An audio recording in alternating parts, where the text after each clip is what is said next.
shit I did to keep myself sane. First, I slept. 11 hours at a time, through appointments and shifts, through lectures and deadlines. I even slept while I walked. And when I talked, I could hear the slur of my mouth, the forced greetings, interactions, and salutations. A smile was one thing I couldn't feign, for my perpetual state of sleep had made those muscles weak. And as I weakened through my slumber, it seemed enough sleep wasn't enough. I began to break down, and as woke as I thought I was trying to be, I thought the way to keep myself sane was to sleep.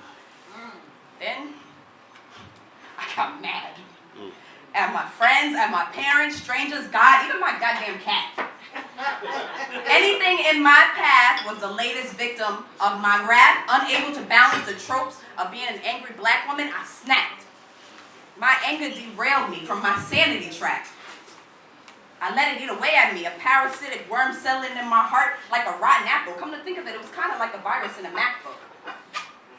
I screamed till my throat was engulfed in flames and burned all my anger away, and finally I got numb.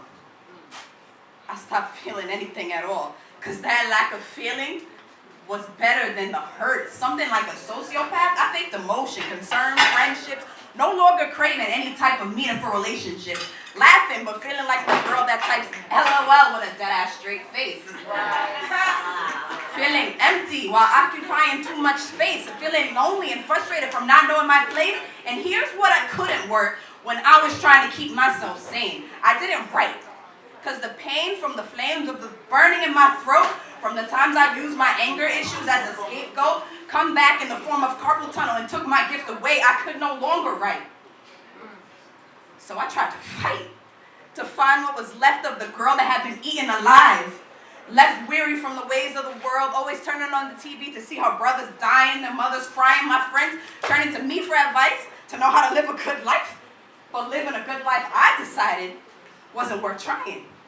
I couldn't fight no more, because I couldn't stop crying. And when I ran out of tears, my flesh started dying. And when I ran out of flesh, my spirit was obliterated. And as I lay in bed hating God, yet praying for a second chance, the carpal tunnel creeps out of my fingers and up my back in the form of arthritis. Now I gave up the fight. I can only lay down, embracing my nightmares with open arms, resisting, dismissing, suppressing my wildest dreams.